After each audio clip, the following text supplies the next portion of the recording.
Поговорим на тему «Может ли маньяк быть красавчиком?». Для начала представлю вашему вниманию несколько фотографий известных маньяков. Подробно я не стану останавливаться на их деяниях, вы об этом уже наслышаны, либо можете прочитать об этом самостоятельно из разных источников. Поговорим сегодня про внешность, влияние характера на внешность и наоборот. Начнем с фото непривлекательных преступников. На первом фото Андрей Романович Чикатило. Он, оказывается, Андрей Романович. Видимо, так к нему обращались дети, с которыми он работал. Но его имя давно уже стало нарицательным – Чикатило, и словно говорит само за себя. Я вижу лицо не просто отталкивающего вида, но и совершенно очевидную неадекватность, какую-то ненормальность. Я не доктор, чтобы сыпать диагнозами, но ведь на фото психически нездоровый же человек, согласны? Пару слов про ямочку на подбородке. Специалисты по физиогномике утверждают, что именно ямочка говорит о нарциссичности человека и стремлении к социальному признанию. И если человек не получает этого признания законным путем, к примеру, став известным артистом или иным деятелем, он может получить известность и признание вот таким кривым путем, став преступником. На втором фото Анатолий Оноприенко. Обратите внимание на его осанку и подачу самого себя. Психолог Вероника Степанова называет таких сифой. Ну вот точно сифа, согласны? В картинках любого поисковика вы можете увидеть огромное количество пренеприятнейших, отвратительных фото преступников и прочитать об еще более ужасающих их деяниях. И вот тут возникает вопрос. Все ли преступники имеют некрасивую и даже отвратительную внешность? Или именно внутренняя сущность человека делает и внешнюю оболочку ужасной, противной, отталкивающей даже у тех людей, которые от природы имеют условно нормальную или даже привлекательную внешность? Посмотрите на фото Александра Печушкина, особенно на его лицо в детстве. Я вижу вполне красивого мальчика, и глаза красивые, но грустные. И кажется, что в этих еще детских глазах можно прочитать что-то такое странное, что зародилось уже тогда. То, что вы видите на втором его взрослом фото. Взгляд из-под лобья, звериный, угрожающий.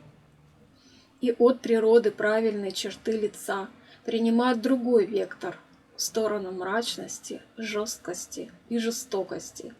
Вы это видите? Согласны? И вот, наконец, представляю лицо абсолютного красавчика, героя-маньяка из бразильского сериала «Раздвоение личности». Маньяк внешне просто очаровашка и конфетка. Понятно, что это кино. Понятно, что в кино имеет место быть художественная дорисовка. Предположим, что и в жизни так бывает. Родился мальчик-красавчик, и вырос бы он в прекрасного принца, если бы не какое-то «но».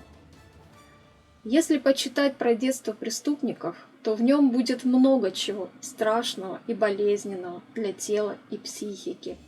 И именно это страшное сформирует будущего зверя, в котором мы увидим именно те пугающие черты опасного хищника. На втором фото актер попытался показать нам взгляд опасного преступника, прорывающийся через прекрасные от природы глаза. И в этих глазах мы прочитаем обжигающий холод и сталь, полное отсутствие эмпатии и желание уничтожать. Как говорит сам герой, нет ничего страшного в том, если одним человеком на земле станет меньше. Такова его философия. Хочу немного сказать про формирование мнения о самом себе, когда другие люди нас отзеркаливают.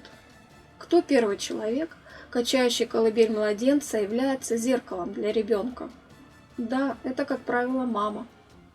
Если ребенок читает в глазах матери любовь, одобрение, поощрение, ласку, красоту, он будет чувствовать себя одобряемым, милым и красивым.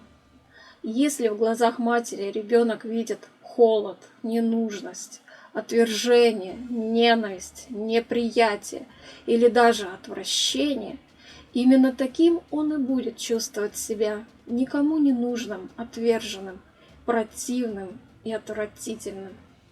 И все это отразится на внешности неминуемо. Тут еще такой вопрос возникает. Если мама была любящей и транслировала красоту, но в жизни ребенка случилось что-то плохое и страшное, что перевесит? То, что было заложено мамой, или то, что исказило психику чуть позже? На этот вопрос у меня нет ответа. Вернемся к вопросу, прозвучавшему в заголовке. Может ли маньяк быть красавчиком внешне? Да, может. Природа дает внешность человеку, еще не зная, что из этого вырастет. Если вырастет красавчик внешне, однако то внутреннее, что есть в нем, сформирует эти изначальные данные как-то по-своему. И в зверском, угрожающем взгляде вы увидите его настоящую суть, и вам не придет в голову назвать этого человека красивым. Отмечу, что мои наблюдения и рассуждения – это моя личная интерпретация. А как думаете вы? Про красавчиков-маньяков голубого экрана смотрите в следующих моих